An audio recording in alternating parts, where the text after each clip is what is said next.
Yo people, this is me, Brad, and for the last few months I've not been feeling too great to say the least, with a few rough symptoms. Which I'll describe a little bit later, but after experiencing these symptoms for the last few months, I knew my testosterone levels were going to be low because of what I've been doing for the last year. So my subscribers will know that I went for a photo shoot prep and I got really lean. So I wasn't like bodybuilder stage lean, but I was, pretty shredded. And one thing to point out as well is when I was getting lean, I didn't do a crash diet. I did this over a period of 6 months.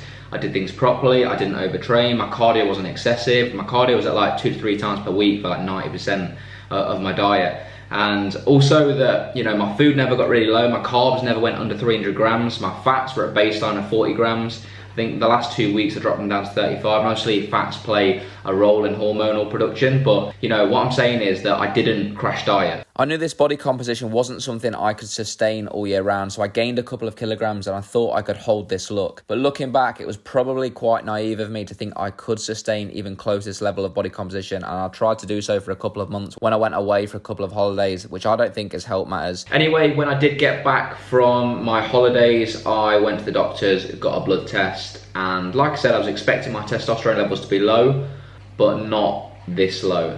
Yeah, as you can see by the results, there's probably more chance of a 99-year-old man with 3 days to live would have more testosterone levels than me and maybe like a 3-year-old girl. So my actual testosterone levels were at 1. So for people that don't know, yeah, your total testosterone levels, the reference range for being normal is between 9 and 34. And mine was at 1. So that just kind of indicates the severity of how low it is. And this is what confuses me. Like, I understand what I've been through is going to lower my body's production of testosterone, but the severity of it is what confuses me. Like, there will be natural bodybuilders that will go on stage a lot leaner than me. Like, my glutes weren't shredded, for example, and their testosterone was probably not as low as what mine is now. But obviously there's other factors to look at other than dieting and body fat levels, which is, I think, probably the main cause of all this. And other factors like, cortisol, stress levels. Like recently, a few months ago, I quit my salary paid job and went self-employed. So obviously what comes with that is stress. So I have been relatively stressed. Although my business has been going well, I have been stressed. So I know my cortisol levels have been higher.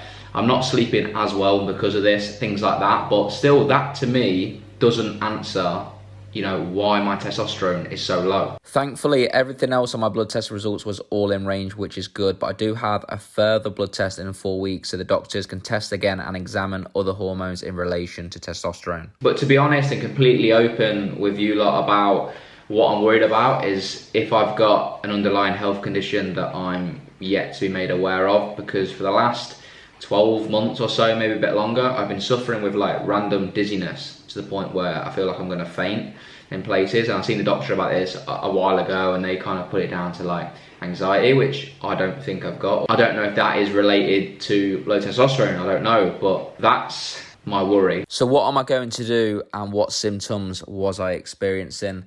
First of all, I want to point out I have no intentions whatsoever to go on TRT, as I really do not want to do that.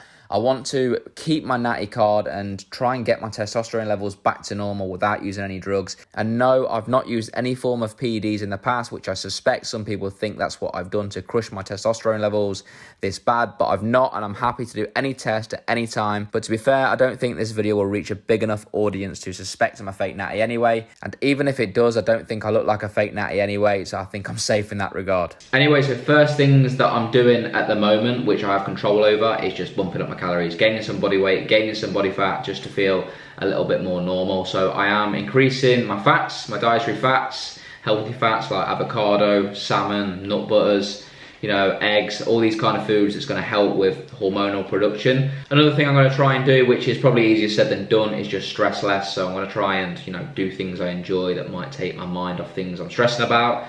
And sleeping more is a priority, so I'm trying to get 7 to 9 hours sleep every night, which I've always preached for a long time, but my sleep hasn't been amazing the last few months. And obviously another thing to point out as well is that I asked my doctor what I should be doing, asked for their advice, and he basically just said to me, don't take any supplements. And he means like my multivitamins I've been having, my creatine, my whey protein. Now, I don't know what that's going to do in terms of my testosterone levels, but that's what he said, and that's the advice he gave me, which I've not actually been listening to. In terms of what symptoms I've been experiencing, so to name a few, I had little to no energy, like so much fatigue, like my legs were always feeling heavy, extremely tired, which links me on to my next thing I want to speak about, which is my lack of motivation. And I see myself as someone that's quite driven, quite motivated. And I wouldn't obviously love the gym. I always have loved training, but I reached a point where I just didn't want to be in the gym. I found myself cutting my sessions down to less than 50% of the usual time. I was in and out of the gym sometimes within 40 minutes, counting down how many sets I had left so I could just leave the gym. I just really didn't want to be there, and I just didn't want to do anything in general, even outside of the gym. And that leads me on to the next thing, which is just feeling really low. And I'm not going to sit here and self-diagnose myself with depression, because I don't know what depression is. I just know that I felt shit all the time. Like, I often woke up and thought, I just can't be arsed for today. I just don't want to do anything. I'm just going to quickly pause this video here, as I forgot to mention two other things, which is being very irritable all the time. Like, the slightest things piss me off quite a lot. And the other one being brain fog. But yeah, let's continue to the symptoms. And low libido, which I don't need to describe too much, but when I say low, I mean non-existent. Like, I have no interest whatsoever. But they're the main symptoms anyway, and that's what I'm going to do going forward. So this video isn't like a cry for help. I'm just, you know, sharing with you my experiences, the good, the bad, the ugly. Like, when I started YouTube, I wanted to document my training and everything I go through at the same time, and hopefully kind of educate people as well along the way. Hopefully this video was insightful. If you have like been through anything similar yourself, I'd appreciate you leaving a comment, maybe a bit of advice. But yeah, I'm out. Like, comment, subscribe, all that good stuff, and I'll see you soon.